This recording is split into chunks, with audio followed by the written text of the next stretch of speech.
I'm not really paying attention to what is going on around me at this point in time. So I'm down looking at my boots and everything. And then I look up and there is a guy who is butt naked.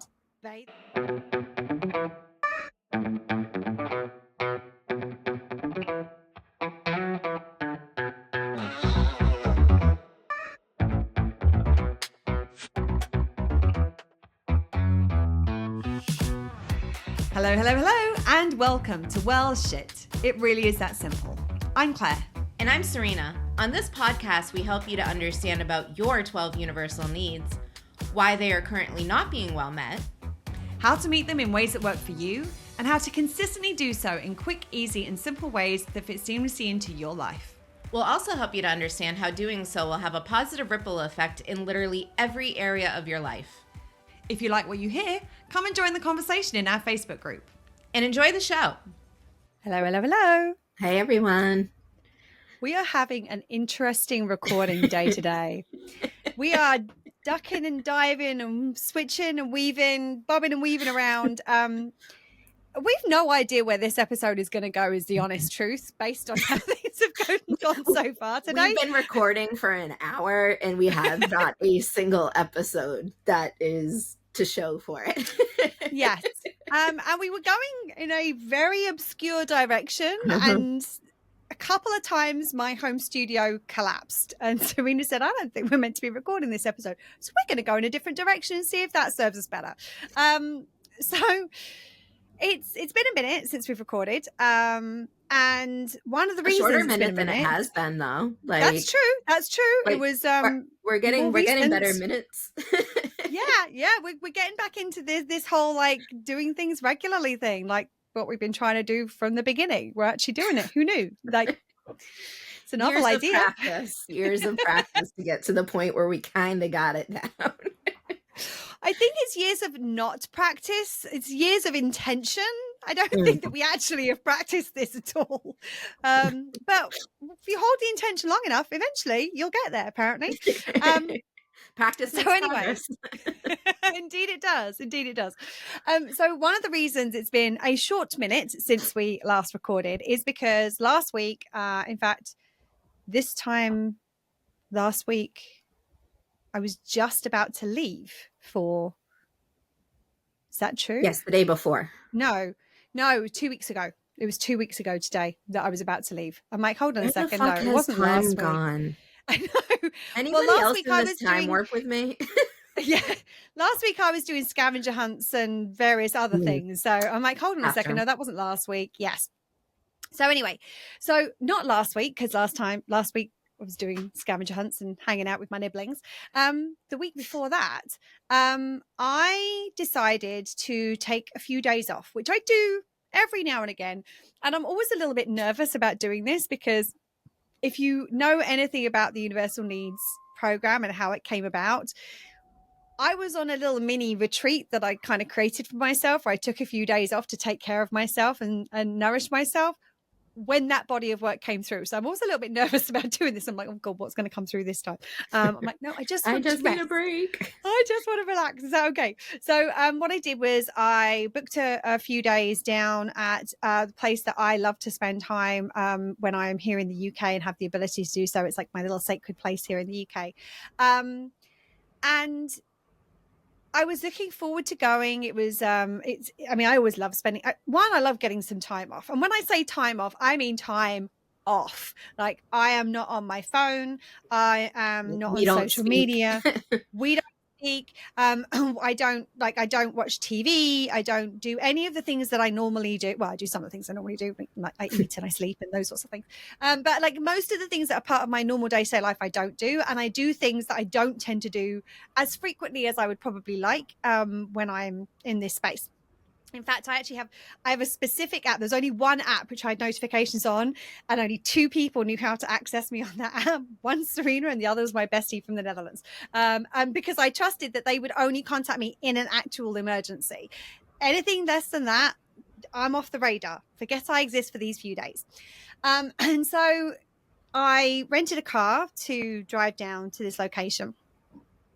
And it was interesting how, I said, I've been doing this for years. Normally, if I'm in the UK, I go to this place probably 2 or 3 times a year, I would say, for a couple of days at a time. But because of various circumstances like COVID, like me not being able to leave the US while I was applying for my visa, like various other things that were happening, I hadn't actually got back to the UK for 3.5 years. And then there was COVID before that. So I actually hadn't been to do this for 5 years. Now, this trip to the UK was not planned. I was not intending to come, and I was certainly not intending to stay as long as I have stayed. There's been a lot of that bobbing and weaving that we've been doing on the recording is something we've been doing in life recently as well. So there's been a lot of that's been going on, and I'm kind of like, okay, we're just going with the flow and see where this brings us. And so it's an adventure. Yeah.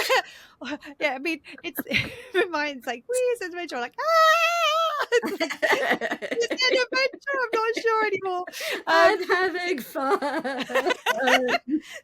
There's been a lot of that. So there's been a lot of that's been going on recently. So when I first got back to the UK, I have 3 people who are very, very close to me in life. One of them is Serena. The other is my bestie, Sharona, from the Netherlands. And the other is a woman who I work with. And all 3 of these people, within, I would say, probably a week or 2 of me being back in the UK, said, you have to go to your special place while you are in the UK. Now, I was initially only supposed to be here for 6 weeks, and that 6 weeks included the 2 weeks prior to Christmas, in which we were doing kind of birthday celebrations and pre-Christmas stuff, Christmas, New Year's. I had family birthdays that were happening. So I'm like, this is, it feels tight trying to fit everything in, and I didn't want everything to feel rushed. So I remember saying when we had these conversations, like, well, yeah, we'll see what happens. Like, I would love to, but I'm not sure if I'm going to be able to make it work this time. Then the universe had other plans, and I ended up staying way longer than 6 weeks. But even when I was still planning on 6 weeks, I was still trying to make this trip happen. I wasn't sure how I was going to make it happen because I got really sick over New Year's, and I'm like, oh, I don't want to go if I'm sick. And anyway, but eventually I kind of gathered things together and made it happen. And actually, it was a really lovely experience in a lot of ways, because I decided to go over Valentine's Day and give myself the Valentine's Day that I'd actually never had, i.e. give myself all the things that it would have been lovely to have received from a partner at various points.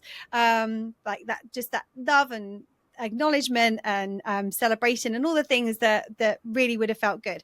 Not because I need a special day of the year, but if you're not experiencing that kind of the rest of the year, it's a good prompt and nudge to be like, hey, we could do something special that day, because we're not doing it any other time. Anyway, that's an entirely different podcast episode. Yeah, I'm like stepping back from that rabbit hole. I'm like, no, I'm not clawing my way back up the edges. I'm like, oh, are we okay? No, don't worry. I'm like clawing my way back up the rabbit hole and pulling myself up the top. We're back onto the fact that I went away for these few days. So I drove down, and as I was driving down, there were moments as I was driving where I noticed a bit of emotion kind of welling up in me. And it wasn't like I didn't get overwhelmed by it. It wasn't like enough to kind of make me cry or anything, but I just noticed these kind of waves of it. So I kind of breathed through as they were happening. And I arrived in the place where I was going to be spending these few days. And I went to the place where I really, really feel most just supported and nourished and at home. And I sat in this space, and the second I arrived there, literally tears came streaming down my face. And at that point, I was like, oh, I didn't realize how much I needed this. Both the time away from myself, because, I mean, between us, we've been dealing with a lot over the last year, 3 years, 10 years. Shit's been real. Like, we're not going to lie, there's been a lot going on. So, yes, I needed that time for myself to really kind of nurture myself in that way, because I hadn't done that in a really long time. But especially being in this particular place, where I feel particularly supported, particularly nourished. I didn't realize how much I needed it. until I was there. And it was like this wave washed over me of almost like I was able to exhale for a second. I was able to breathe. And interestingly enough, the week didn't exactly go to plan. There was one day in particular where shit went sideways at every given opportunity. But even that, it didn't feel like, oh God, this is the end of the world. Because I was able to figure out in that context of what was happening, what I needed to do to still support myself in that space. But it really made me realize that, I don't know whether you're aware of this, but I'm kind of an expert when it comes to needs meeting. I've been doing it for a really long time now. And nobody else in the world does what I do, which is evidenced by the visa I got. In order to get that visa, I had to prove literally no one else in the world can do what I do. And even I, especially when you're in a space of coping, like if you're in, like a lot is going on and you're in that space of like, okay, I've just got to manage what's going on right now.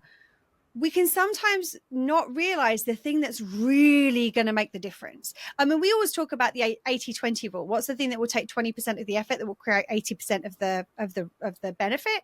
This was like a 95-5. It was like 5% effort for 95%. Whoa, this is what it feels like to be nourished. And really supported in that way. And it was just a really good reminder to me that there are certain things that as we go through our needs journey, that as we learn the things that support our needs, and yeah, there's the initial, okay, if you go through the needs program, there's that initial, well, yeah, here's our needs menu of the things that we know work for us and things work better for us than others. And there are some of these things that are just those, I don't even know what to call them. They're like the gems of your needs experience. It's like your power-ups. Like, in we talked about this in terms of like health in like a computer game, like when it comes to meeting your needs. If you don't know what I'm talking about, we'll link to the episode beneath this. I'm not going to go through it again because otherwise we're going to go off on another tangent. And we've done enough of those already. We're only 11 minutes into the episode. So we're going to put it back on track. But it's almost like that, like it's like something that gives you that power-up, which is like, it's something seemingly, sometimes it's seemingly small, but also it's something where you don't necessarily realize just how big an impact it has until you are experiencing it and you're like, oh, yeah, I needed this. This is what I needed. And I think that, yeah, not everybody's in a position to be able to go away for a few days to a place that they particularly feel nourished by. This is one of the things that we tend to talk about with needs is that you want ways of meeting your needs that aren't focused on specific things having to be in place. So yeah, taking a few days away and going to a specific location, that's a very special kind of, okay, yeah, this is really beneficial. I'm going to do this. One, not everybody has the privilege to be able to do that. But two, I'm not in a position to be able to do that on any given day of the week. It's not going to be easy for me to do that. But there are some things that we can realize as we're going through our needs journey. These are the big hitters. These are the things that no matter what's going on, they're going to pack a punch in terms of really giving me the nourishment and fulfillment and support that I need in this moment. And so this is really a reminder of the fact that sometimes we don't really know what we need until we're in it. And then you go, oh, okay. And two, this has been a real learning for me where this is one of those things now, which I now need to know. I need to be aware of that this is really important for me. And I need to make an appointment to do this with a frequency that is going to feel supportive for me. I'm not going to be doing this every week. Obviously, I actually have a podcast to record and a business to run and all those sorts of things. But I'm thinking, okay, at least once a year, I would love to be able to find a way to do this or something equivalent thereof that's going to feel good for me, where I take a couple of days and really give to myself and really nourish myself. So this is also a reminder that as you're going through your needs journey, to notice these things when they come up, and really, you always want to pull them into a separate list of like, oh, where are my things which are like, okay, these are the things that are really huge in my world. That's the second thing. The third thing is it's really, really important as you navigate this journey to have your Serenas and Sharonas along for the ride with you. The people who know you well enough to go, could you make sure you do this, please? Because it's important to you. Because they're the people who will reflect to you those things, even when you're not necessarily. I mean, us ADHD girlies, object impermanence, if something's not right in front of us, it stops existing completely. And we forget that, oh, hold on a second, that's rather helpful. And so this is obviously a big example that we're just giving. But there's another one that kind of comes to mind that is almost exactly the same thing, in the sense that I was in a place where I was really struggling. And Serena was like, okay, you need to go do this now. And I'm like, okay. And that was just simply going and being in the ocean. Now, obviously, not everybody lives where you can go and be in the ocean. I happen to live on an island where we are surrounded by oceans. So it's actually really easy for me. Like, the Serena wasn't suggesting I do something where I was going to need to book a flight and an Airbnb in order to make it happen. She just said to me, like, I feel like you need to just go and submerge yourself in the water. And I remember being like, oh, this is what I needed. Thank you. Yes. And the support I got from doing that was so profound in that moment. And it made such a difference to how I was feeling. So there's a number of things we're going to be talking about today. So as I said, one is make an appointment to do, like, notice these things as you're going along the journey, make an appointment to do these things. And also look for the people around you who are going to be able to reflect to you these things that you might have forgotten, but they know you well enough to be like, hey, you might find this a little bit helpful. What do you think? We're constantly being like, when's the last time you fill in the blank? It's like, yes. Yeah, it's like, oh yeah, I do like that, don't I? Like, that does make me feel good. That is important. And I think a lot of times people look at us, they're like, oh, well, you should know right away what's going to meet your needs in the time that, that you need your needs met. And it's like, yeah, like Claire said, we don't, like, we're still, like, this is a evolving process for us. Like, it's a continuous learning of ourselves and what really, really nourishes us. And as we get further into it, we get to the deeper layer. It's like, that felt good, but oh, now I found the thing. And you need to take note, and you need to remind yourself and have people remind you of these things. Because something as simple like, one of the things for Claire is stretching. Like, if she doesn't do her practice in the morning and do like her stretching practice, it's like, when's the last time you've actually like taken out your mat and stretched? And it's like, yeah, maybe I want to do that. Like, and like those little nudges of like, oh yeah, I've been so busy, I haven't even thought about that mat. Like, and it's like, yeah, and even if you take it out once and then put it away for a month, it's like that one time is going to nourish you just that little bit more. And right, in those cases, that sets you up for your entire day a lot of the times. Absolutely. And actually, that was one of the things that, because where I kind of was taking this time out, and interestingly, my days were still quite busy down there because there were lots of things I wanted to do with that time away to nourish myself. But one of the things that I found while I was there was I did every morning. I got my yoga mat out and I did my morning practice. I meditated every morning I was there. In fact, I meditate sometimes twice a day, which I don't remember the last time I meditated twice a day. But even that, interestingly enough, one of the things I've started to do since I've got back, which I haven't done for a good while, is, and I think, again, it's like circumstantial, is I've started burning incense when I'm doing my morning routine. There is something about that takes these things that already do such a great job for me and go, this feels even better. I love this. This is so nice. I don't know why I'm speaking in this voice now, but I am. It's your feeling good voice. That's my feeling good needs voice, obviously. But it's so interesting how, and I think that what happened was over the festive season, when I got sick with a cough. And obviously when I have a cough, I don't want incense in the ear. I don't want incense in the ear anytime. I mean, unless that's a new technique that I'm not aware of. I've never tried it, so I can't say for sure it's not going to work for me. It doesn't really speak to me as a something I think I would benefit from. Anyway, but so when I got out of the habit of doing it because I wasn't using it because I had this respiratory issue. And again, object impermanence, falling out of routines, I stopped doing it.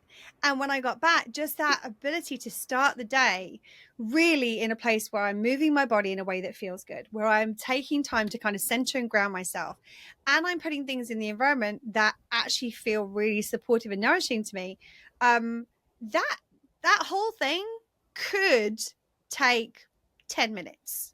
Realistically, it could. Sometimes I do it for 20 minutes. Sometimes I've done it for 40 minutes, but it could take 10 minutes. I could do 5 minutes of my movement, and I could do 5 minutes of meditation with some incense burning. That's going to make such a difference to my day before I've even started. And it really can change the experience of the entire rest of my day. And again, sometimes you need to be in that place where something reminds you of like, oh yeah, that's a thing, isn't it? Oh yeah, that's a thing. And this is the thing, like this is the reason that we have the needs menus. The reason the needs menus are there is because we get into routines when it comes to meeting our needs. We get into these habits. Sorry, I'm coming back to habits. I'm coming back to routines, but I just have to share this just because this is making me think of something. I saw the cutest thing last night. It was an Instagram post where somebody posted on TikTok saying, like, what are some of the things that you do to feel whimsical? And some of the answers were so adorable. I got to send them to you because I think you find them. But one of the things was like having these little rituals in the morning was like one of the things. And it was like, and this woman was like, it's like I'm making little spells with like the things I'm doing in the morning. And then one of them was like, every time she puts her purse on an inanimate object, she's like, hold this for me, please. Or like somebody else was like, when they get into bed at the end of the day, it's like, well, you made it. And it's like, even though it's just them. And there was all of these kind of cute little things. And the interesting thing is, I think actually this may be another episode for us to do at another time, but there's so much joy that can be found in those little things that are not essential, but the boost it can make to your needs, significant. Hadn't really thought about that. Didn't connect the dots till I just said it. This is gonna I'll show you, so I can grab something really quick to show you. Yeah, here we go. This little guy. Huge boost to my needs. Something so move him a little closer to the center. There we go. Yeah, yeah. I love that, Mr. Woody Tea Box. If you're not watching on the video, one, I highly recommend doing so. But Serena is basically holding up a wooden tissue box with googly eyes above the place where the tissues come out. So it looks like a little person who's just like got tissues hanging out their mouth. Yeah. Yeah. Silly as shit. I like it. Yeah.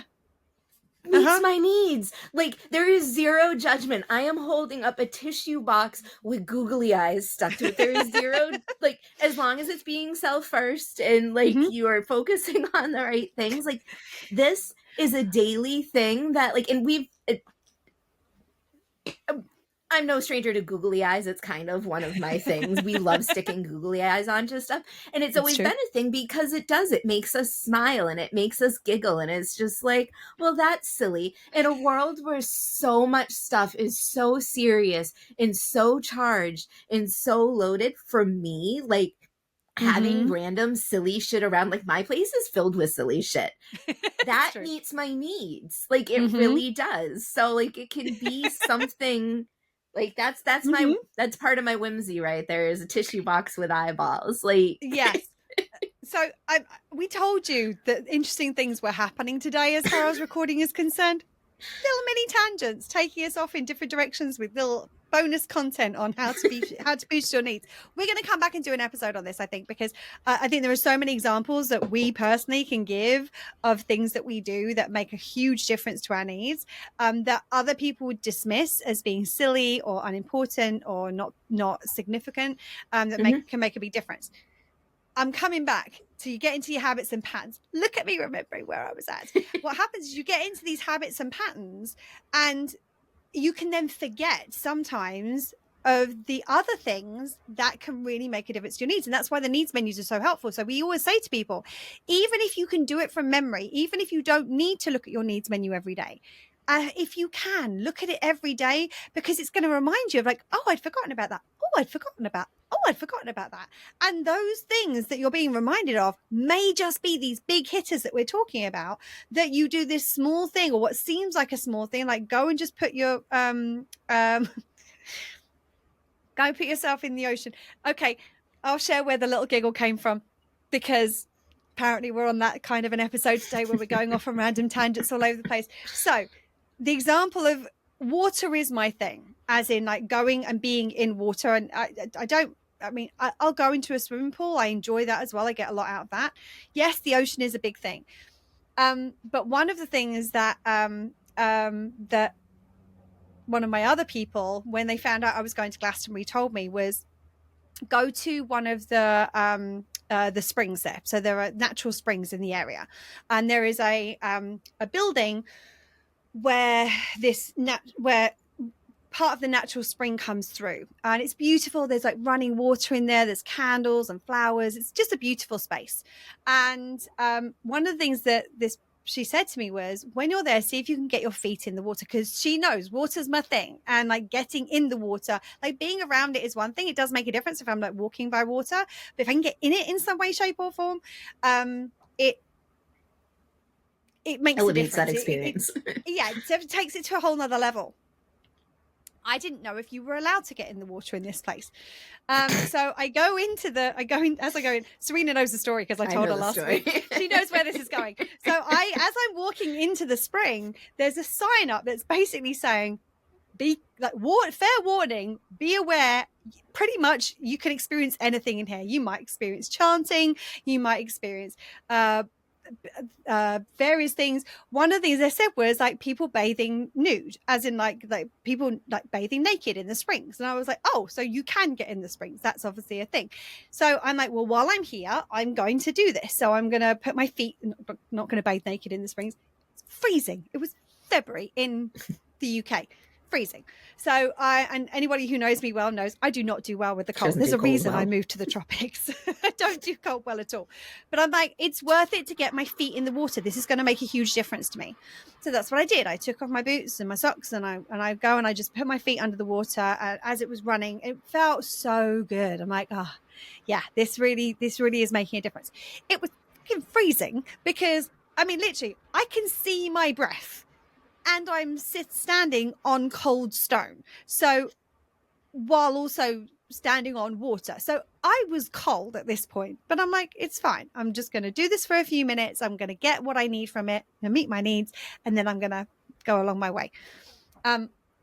So I, as I'm sat down and I'm sort of drying my feet off to put my socks back on and put my boots back on, I'm not really paying attention to what is going on around me at this point in time.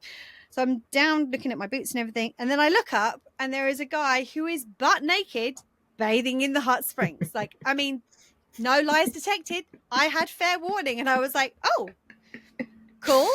I think I'm done for now. I'm good. Off I go. And off I toddled. Now, I don't remember what got me on this little tangent, but I do remember that's where we were going with it. Anyway, I can't help you there. Remember what I was saying? No, I've got no idea either. But I think that this is the thing is like even when you can remember what these things are, they're the things that are going to the needs menu will prompt you to it. So anything that will prompt you to the things that are really going to make a difference as far as your needs are concerned is helpful. And as I said, maybe you want to pull out the things that are your big hitters. Maybe it's worth on your needs menus, like highlighting which are the ones that are your, like, these are the things that I know for this need in particular make a huge difference for me. Maybe that's what you do. There's lots of ways of doing this. As I said, maybe it is having the right people around you prompting you of the things that are helpful for you, for you. But so often it's not until we're in the space and we're experiencing it that we go, and that's it. That's what it was. That's what I needed. I think that's why with those big hitters, it is really important, as you said, to make an appointment for it. Because for the last 9 months, the world has been shaken up and things do not go quite as planned and all of that. And I've fallen out of most of the routines that I had just because of the lifestyle that we're trying to get settled into. We're moving a lot, and there's, trying to get settled into a new space and all the things that go with that.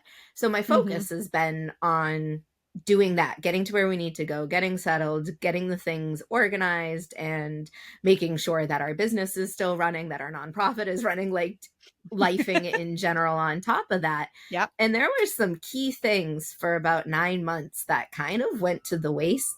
It's like, whoop, not kind of. Where'd they go? I don't know who I'm trying to kid with kind of. Like they just, I knew they were things that I should have been focusing on, but I didn't, like, I was in my brain. I wasn't in my body with it. And I don't think I allowed myself to go in my body with it because I was like, I know I need this.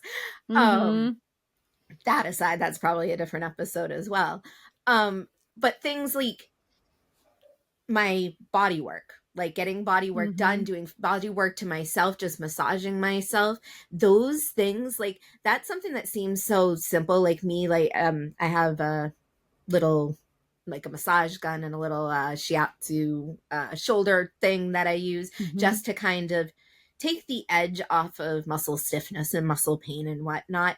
And at first, when I first started using it, I'm like, all right, this isn't doing what like a true massage would do. Is this worth it? Then I stopped doing it.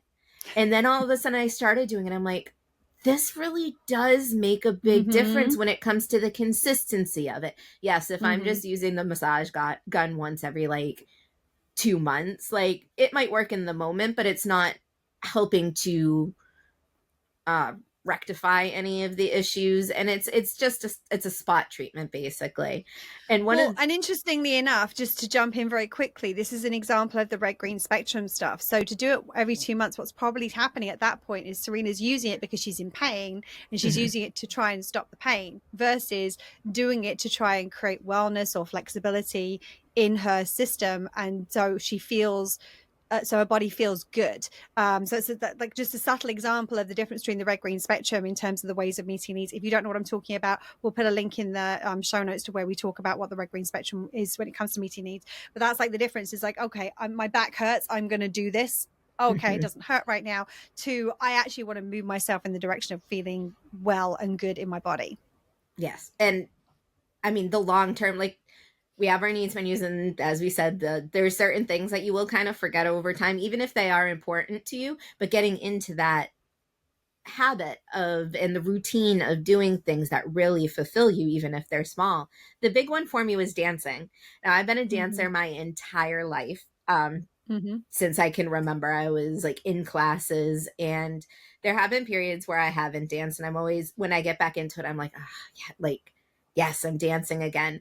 And this time period was especially trying. And the location that I'm in now, I was at a Renaissance fair, and I saw a bunch of dancers, and I was like, you know what? Like, I know I'm not going to be here for a long time. And that was what was holding me. I was like, I'm not going to get into a class and start doing this and then have to leave.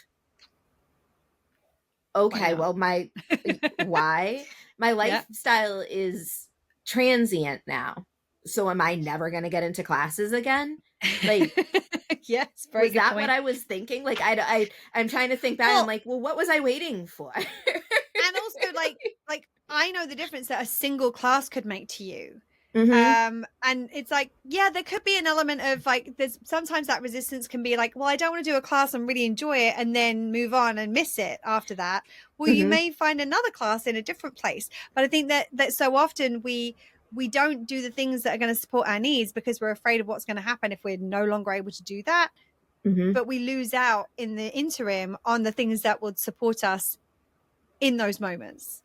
Or yes. And see that, like, we just dropped our butt episode. If you haven't listened to it, we'll throw the link in the show notes. I hear people going, dropped a butt episode? Like, what's the butt episode? If you haven't listened to it, go listen to it. While Serena's trying to remember where she was going. Yeah, come on, Serena, you got this. I was saying about that you may not want to do it because you may want to not want to miss it. Yes, that, and you may not want to do it because it's going to look a little different from what you're used to or what your ideal is. I Yes. very much enjoy performing. So when I take a class, I usually look for classes that have a performance element. Like you learn choreography and then there's a performance. And that's very, very hard in this type of lifestyle. Mm-hmm. However, I found these women, I have performed, like, I perform now. Like, it happened because of the one class that I took. And then it's just that because of the style, it's like, oh, do you want to do this performance? And it's like, well, actually, yeah, Yeah. I kind of would like to do this performance. Or like, do you want to do this with the group? And I got to have the community that's so important to me that I had been Mm-hmm. missing. I'm like, oh, I do need socialization with other people. But being able to dance, I'm like, I need to make this a priority because this fuels me. It luckily I found somewhere that I can dance like once, at least once a week. And it's like every week, if I'm gonna miss that class, I feel like it's just gonna be like, I can't even imagine Mm-hmm. missing it now because it fulfills Mm-hmm. me so much. But I know if I do miss it, I find a class like a drop-in class somewhere. I can dance on my own. And what's Mm-hmm. been really interesting, because a dancer for, 43 years, you'd think that would be right, like in the front of my mind all the time, like, let's do this Mm-hmm. consistently, Serena. But I'm human, that it doesn't always happen. Mm-hmm. My next location, I've already looked into, okay, where am I going to dance there? And the dancing style that I'm learning now, they don't have in the area that I'm going to next. I'm like, okay, so what am I going to do that's different? I'm going to challenge myself. I'm going to find something different so that it doesn't look like Nice. anything else that I've done before. And even just having that plan in my mind, like, Mm-hmm. has given me it's met my security need. It's given me a sense of like, okay, like I know this is gonna fulfill me, and I know I'm gonna have this in the next step as well. So that Mm-hmm. making the appointment for it with those big things, I mean, that resonated with me when you said it, because I was like, yes, because it is Yes. easy to fall out of the habits that serve you and the habits that feel good and the habits that are like part of you. Like Claire Right. said, the water, and dancing's a part of Claire too. A couple of weeks ago, she went dancing to get it all out, and she's like, oh my God, that felt so good. Well, Like, and it's interesting because I was actually just about to say that I think that one of the things you said in there was like sometimes you avoid doing it because it's not quite what you're used to, or it's mhm. not what would be ideal. And the truth of the matter is, where I am right now, I don't have transport, so I can't, like, if I had transport, I would probably be doing a lot more dancing in this area. And the truth of the matter is, I've been dancing salsa for 25 years now. So, and I used to teach advanced level salsa. So I'm, in order for me to really enjoy dancing, I want to be somewhere where I'm going to have some dances that I'm really going to, I don't necessarily need it to push me, but I need it to be somewhere in the level that I'm like, okay, this is fun. Like we're doing some fun stuff now. And that's part of the reason that I actually learned to lead, was because, if sometimes I'm somewhere where there aren't enough leads who can do those kinds of moves. So I then become the lead who can do those kinds of moves. So I dance with the followers instead. So, because I don't have transport, I was like, I wonder if there is somewhere local to me that has a salsa class. And I looked it up, and there's one literally in the town that I'm in. Now, I do not live in a big town. I live in a small town, and not like, it's all relative, like small town for the UK. But it's not a hub as far as these kind of activities are concerned. And I knew going along to this place, I probably wasn't going to experience the standard of dancers that I would really like to enjoy, that I would really enjoy dancing with, in significant numbers. There may be one or two.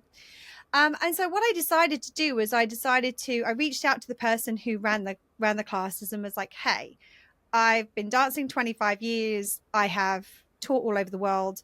I'm not going to come, like, I don't know how to put this, but I only do classes with people I really, really want to learn from, because a lot of classes that are local maybe don't hit the sort of level that I want, where I'm really going to learn something. A lot of it's stuff I already know. But what I did was I reached out to them and I offered, I was like, hey, I don't have anything to do for the rest of that evening. If you want, I can come along, and if you need extra people to balance up the numbers in the classes, so you've got equal numbers of leads and follows, I'm happy to be an extra person. And this person was trying to sell me on doing the class, and I'm like, and I said, I don't do classes unless it's people that I really want to learn from, because I used to teach those classes. And I'm sure there's little things that I can pick up on, but it's not something that really would, I would feel like I was getting value. But if you want me to come along and help out, just being an extra person, also it helped me to get to know the people there better, because I was able to kind of mix and mingle with them during the classes. And the people who were there to dance, there's a couple of people where I'm like, okay, this is a decent dance. Okay, I enjoy this. And it would be so easy for me to go, actually, I don't want to do that, because I'm not going to get to dance all night at the level that I really want to be dancing at. And that's not to say I dance with people who are beginner level, because I've always said if people didn't dance with me when I was a beginner, then I would never be at the level that I'm at now. And still, I want to have some enjoyable dances where it's going to kind of be at you gotta mix it up. in the range of the level where I really enjoy dancing, as opposed to just stepping through it and sort of dancing by numbers, if you like. And there are a few of those, and it would be so easy for me to, like, I used to live in central London, and I used to dance 7 nights a week in central London. So I used to dance with incredibly good dancers every single night of the week. So I'd be there for like 4 hours and dance with great dancers for the majority of that time. So comparatively with that, this isn't really on the same kind of level, but it's better for me to go and enjoy it for what it is and find ways to enjoy it more, which is what I did in terms of offering to help out with the lessons as an extra person if they wanted it, than to not do it at all. And I think it's the other thing is that sometimes it's like, it's not quite as I would like it to be. Okay, what's better, doing this or not doing it at all? And a lot of the time, doing something that's not quite ideal is still going to do more for your needs than not doing it at all. I absolutely agree on that. And it's still something I'm practicing myself. Like, yeah. Both of us do, like I said, have those moments where we're like, oh yeah. Oh, that's the bring thing, up right? a good point there. Yeah, let's do some of that. So I think that and this is another one of those. I mean, we've gone all over the place in this episode, admittedly, but this is another one of those episodes where we are students of this work as much as we are teachers of it. And it's like, I think that a lot of the time people assume that once you know something that you automatically do it, and that it's just going to become how you live. And the truth of the matter is that we're still human, and you still have that, like, sometimes we've talked about the levels of competence before. They have got unconscious incompetence, you don't know what you don't know, to conscious incompetence, you know what you don't know, you just don't know it yet, to conscious competence, which is like conscious competence, which is like, you know what you know and you know that you're doing it, to unconscious competence, which is where you're doing it without even thinking about it. And the truth of the matter is that sometimes when life happens, you drop from unconscious competence back to, okay, I've got to consciously do this again, because other things have come into the field where it's like, okay, or a routine has shifted, which means that now you're not in the same pattern that you were. So you may have stopped doing those things.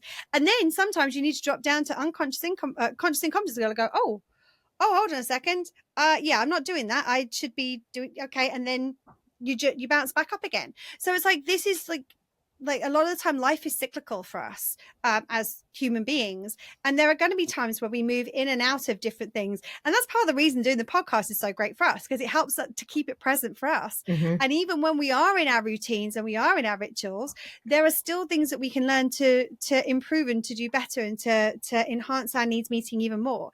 And you're never going to get to the point where you're like, oh damn, met my needs too much today, I have to do something about that. I feel too damn good. Damn good. I'm gonna stop meeting those needs now. So it's like, there's never gonna be a point where it's like, okay, I'm done. No longer need to worry about that need stuff anymore. So this is us kind of sharing from our own experience of, even when you live and breathe this work, there are still things you can learn. There are still things where we still have these little spots that we don't necessarily see, where it's like, oh, I'd forgotten about that. Oh yeah, remember this. And also, we're human, we have lives, and life be lifing, as we talk about. And so it's like, sometimes life takes over, and then we have to bring ourselves back and remind ourselves of the things that really support us. And that's basically what we've been doing here. And I think Claire just said something that I think is important. Bring it back. Like, there's one of the things for me is crafting. Like, in some form, it doesn't always have to be the same. I don't have like a modality except glitter. Like, I'll put glitter on anything. True. And but like, does. I don't have I don't have a specific modality that I continually go back to. It's just, what am I feeling? And when life be lifing, sometimes crafting is A, not possible, B, not desired, C, just another fucking thing that you're gonna have to deal with. And you don't want to force yourself to do things that aren't in alignment with where you're at. Because there have been times that I'm like, I should be doing this, and it's just like, I am not there. Like, if I bring out crafts when I am in a cluster swirl, it's just going to be like glitter and beads and paint and everything swirling around me. Yeah, yes, and sometimes we need to nudge ourselves a little bit to try something to see if it is a good fit. So I'm like, just yes, and like what Serena was saying, like, if you're not in the right space, if your mental space is already a clutter, and you get out glitter and add that to it, it just enhances and amplifies the clutter. Normally it's like, oh, now the clutter's sparkling, so I really can't avoid it, like that. So there are times when it's not good to do it, and there are times when it is. So it's like nuance. Yes, and sorry, I just wanted to. And that's where the needs menu comes in, because sometimes you're like, you know what, this just does not feel like it's hitting the mark, and but this hits the mark, and vice versa. Exactly. You're talking about sometimes. Yes.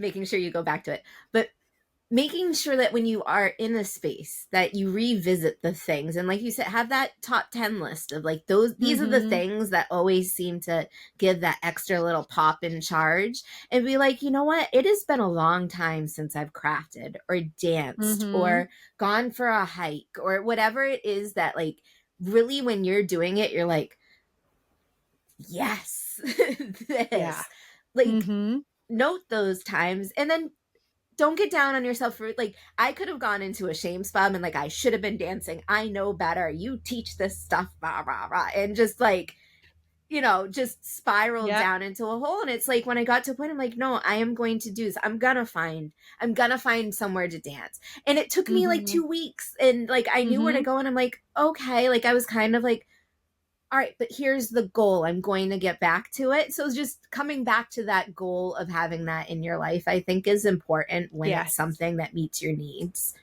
Yeah. And one of the indicators, I just noticed this in myself. This is one of the indicators for me, and it might be the same for you. It might be there's a different indicator for you.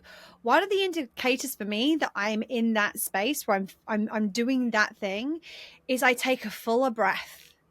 Like, I can breathe, I breathe in deeply, I exhale more fully, and I feel like my body relaxes a little bit. Like, there's like, my body physically responds when I'm doing those things, which are really nurturing me. And yeah, there are some things where, like, if I was going to say, if sprinting's your thing, maybe deep breathing isn't going to be your indicator, because I can't imagine deep breathing. Yeah, it's different. If you're meditating, it's easier to breathe deeply.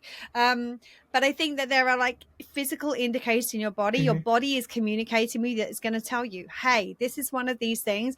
And when you notice yourself feeling supported, when you notice your body relaxing a little bit, so if you notice that, like, when I think about doing those things, this is the first thing I want to do. I'm like, like that, like deep breath and a sigh. It's like, yeah, this is it. This is one of those things. So look for what those indicators are as well, because those are going to be your clue to kind of like, no, this is something I want to pay attention to. And as Serena was saying earlier, these are things I'm going to want to make an appointment to do. And maybe you would like to do an appointment every week, but you can only do it every month. Maybe you'd like to do it every month, but you can only do it once a year. Making sure that there is an appointment to do it, whatever that appointment is, with whatever frequency feels right to you, it's going to ensure that I'm already thinking, okay, when can I do this again? And I don't know what the answer to that question is. There's a lot of factors that are going to affect that, and I have no idea how those are going to play out, but it's present. It's in my mind of like, okay, I want to return. When am I going to be able to do that? And that's nourishing in its own sense, because your body and your being knows, okay, like, she's aware of the fact this is important and this is needed and necessary. So it's like just having that intention, like me knowing that I'm going to be dancing if I want to in my next place, it gives me like a not that like I'm here, but that like, okay, like I don't have to worry that this is going to be something I'm missing out on. And I realize we're kind of getting to that time frame we like to stop in. I do want to like make a quick note of the flip side of like recognizing the feeling of when you're in those moments of like, this is really nourishing for me. Also start to notice what are the triggers that you're really in a space that maybe one of these things could really help you. Like mine is super simple and really kind of obscure. When I start pulling out Candy Crush, I know I need to do some things. I know my needs aren't being met. And it's one of the, anytime I see, and now it's like, I'll still pull it out and I'll play it. And I'm like, all right, I see what I'm doing. Candy Crush. Yeah. I know what this means. And it's one of those things, it's a game that I can just distract. It's like, I'm focused on crushing my candies. And so, but like, that's my trigger to be like, all right, I'm going to do a little extra time in my needs menu. Let me go back to these things. Let me make sure I'm giving myself the things that I know, no matter usually, because not your 99% of the time doesn't always, or you know what I'm trying to say, right? There are going to be occasions where the thing that works 99% of the time doesn't on that extra 1%. That. Yes. And what Serena's basically saying there is she's looking for the indicators. What are the things that she does to mask her unmet needs? It's not things to meet the needs. It's like your needs are talking to you going, hello, I could do with some meeting. And you're doing the things that stops you from focusing on the fact that they're unmet as opposed to actually meeting them. And that when you're doing those masking behaviors, those are the things where it's like, okay, my needs must really be talking to me in order that I need to be doing these masking behaviors to kind of shut them up so I don't have to listen to the fact that they're unmet. That's your indicator that one of these things could be something that's supportive. Doom scrolling is another one. Oh, yes. It's one of the things for me is like if I'm staying up late when I know I'm tired, like and I'm normally doing that because either I want time by myself and it's the only time I can get by myself, or I want to feel like I'm choosing to do things and I've got so much going on in my day-to-day life that I'm not feeling like I've got there are needs indicators that are like, okay, I see you, I see what we're doing here. That's the time to bring in one of your big hitters, because that's the point when it's really going to make a huge difference. Anything else you want to add? No, actually, I see rabbit holes all the. I'm going to add something. There was just one thing, and it popped up, and then it disappeared as the conversation moved on, and then it's popped up again. Serena was saying about the fact that even the fact that I am aware of the fact that I want to be doing this, that is supportive to me. The fact that I'm planning for the fact that I don't know when I'm going to be able to do it, but I'm aware of it. That is meeting my value need. Because what it is I'm aware of the fact that this is important and it's something that should be a priority for me, and I am worthy of making it a priority and finding a way to do it. And by just having that awareness and thinking about it and being like, okay, I want to try and plan for this, how can I do that? That in and of itself is going to be supporting my value need. It seems that it's a little bit of a bolt on. I said it's kind of revisiting something that was earlier, but I went to go and finish up and my brain went, oh, remember I think it was an important bolt on and not a rabbit hole. Right. Yes. We're skipping the rabbit holes. Anything you want to add, bolt on, without diving down a rabbit hole? No. Okay. All right. Well, thank you for being here. Thank you for watching. Thank you for listening. We appreciate you. We'll be back next week with another episode. And between now and then, remember to stay safe, take care of yourself, and continue to meet your own needs. Lots of love. Bye. Bye, friends. That's it for today. If you like what you heard, please subscribe, rate, and give us a written review, as it will help more people find us. And remember, it's so important to be aware of your big hitters when it comes to meeting your needs, because when you're struggling, those are the things that are going to nourish you the most. Well, shit. It really is that simple.